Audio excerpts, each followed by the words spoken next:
ഇതുപോലെ നിങ്ങളുടെ കുട്ടികൾക്കും ഉണ്ടാകാറുണ്ടോ? സ്വപ്നത്തിൽ പേടിച്ച് ഉണർന്ന് കരയുന്ന അവസ്ഥ നിങ്ങൾക്കുണ്ടാകാറുണ്ടോ? കാരണം ഒരുപാട് കുട്ടികൾ ഇപ്പോൾ ഈ പകൽ സമയത്ത് വീഡിയോ റീൽസൊക്കെ കണ്ടുകൊണ്ടിരിക്കുകയാണ്. അപ്പോൾ ഈ പേടിപ്പിക്കുന്ന റീൽസുകൾ അതുപോലെ വീഡിയോ ഗെയിമുകളൊക്കെ കളിക്കുകയാണ്.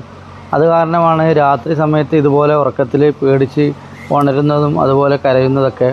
അപ്പോൾ നമ്മുടെ കുട്ടികളൊക്കെ രക്ഷിതാക്കൾ പ്രത്യേകം ശ്രദ്ധിക്കുക.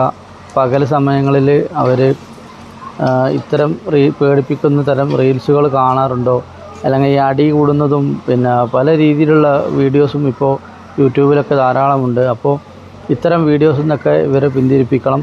ഇത് വലിയ ബുദ്ധിമുട്ടുണ്ടാക്കും. അപ്പോൾ എല്ലാ രക്ഷിതാക്കൾക്കും കുട്ടികളുടെ രക്ഷിതാക്കൾക്കൊക്കെ ഈ വീഡിയോ എല്ലാവരും ഷെയർ ചെയ്ത് കൊടുക്കുക. അതുപോലെ വീഡിയോ ഇഷ്ടപ്പെട്ടാൽ ലൈക്ക് ചെയ്യുക. ഇതുപോലെ നല്ല ഒരു വിഷയമായിട്ട് വീണ്ടും വരാം.